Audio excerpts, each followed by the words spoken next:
The last part of factoring in section 5.3 is probably the most important because we're going to be talking about factoring out the common term. Now again, you're dealing with quadratic equations in the form ax squared plus bx plus c. You must, and I emphasize the word must, you must always first inspect the function that you are factoring to see if there is a common term to pull out before you begin factoring. You must inspect each of these three terms, and if there's something common to all three, it must be pulled out front and put right in front. You could pull out just a number. You could pull out just a letter. Or it may be a combination of both a number and a letter. But you must first always take a minute or two and inspect the function before you begin factoring. Crucial, very crucial.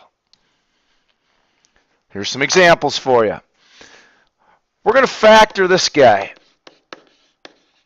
2x squared plus 10x plus 12. The first thing that I do is I look at the coefficients. Is there a number that goes into all three of them? Well, of course there is. The number 2. The number 2 would be our common term. I also look at the x's. There's 2 x's there, there's 1 x there, and there's no x's here. Since there's no x's over here, I can't pull out a letter. So I pull out a 2. I divide the first term by 2. That leaves me with x squared. I divide the second term by 2. That leaves me with plus 5x. And I divide the last term by 2. That leaves me plus 6. If I would distribute the 2 back in, I would get back the problem I start with. Now, what I underline in green is what I'm now going to factor. The 2 stays part of the final answer. I'll throw in my 2 sets of parentheses. The first term is x squared, so this is x and x. This is the plus sign. That means the signs are the same and they're both positive. 6, I could use 1 and 6. I can use 2 and 3 as my factors. We're going to try this one. And if I put a plus 2 and I plus 3, I think pretty soon we'd realize the insides are 2x and the outsides are 3x, which make 5x. And I have factored my polynomial or my quadratic equation. I'm going to back up here for just a second. I'm going to put a box around this. People, these are the factors of the problem, and that's what you're supposed to do, including the 2. The common term must be part of your final answer. Example 2.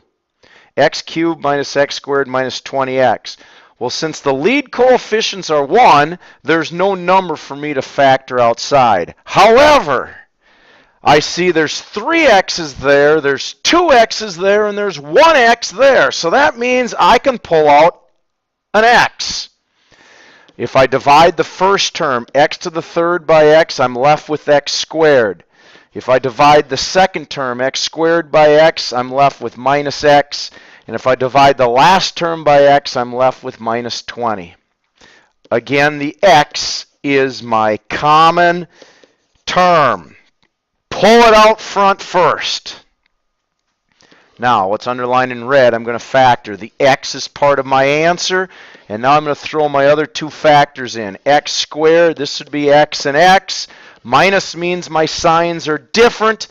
And 20, I have 1 and 20, I got 2 and 10, and I've got 4 and 5, which are the factors of 20.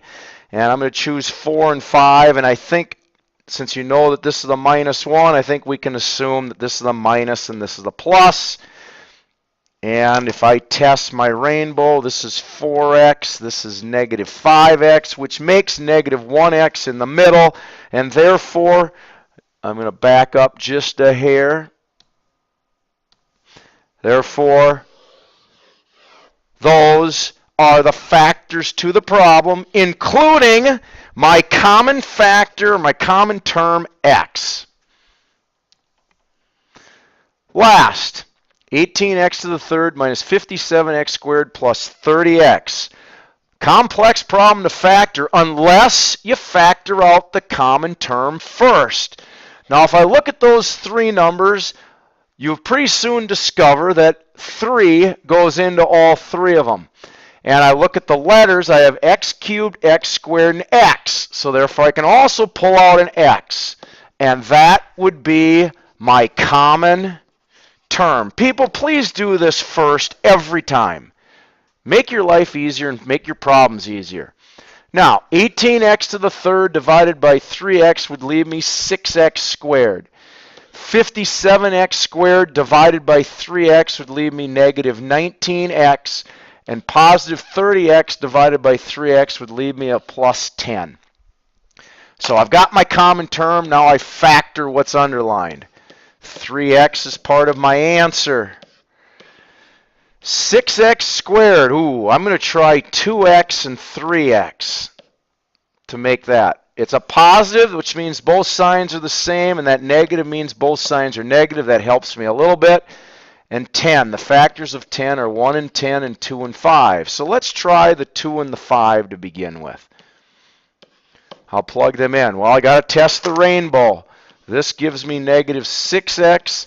This gives me negative 10x. Together, that's negative 16x. That's not going to work. Okay, so what I need to do is I need to start over. I can't change the signs, but let's change the numbers. Let's change the 2 and the 5. So I'm going to put the 5 here and the 2 here, and let's try that. The insides are negative 15x. The outsides are negative 4x. Hey, that's the one we want. That's negative 19x in the middle, and therefore I have factored my trinomial or my quadratic function, including by pulling out the common term. And that's what the common term means. And people, you need to pull that common term out first. Please take a second or two and observe your function and look at it before you begin factoring.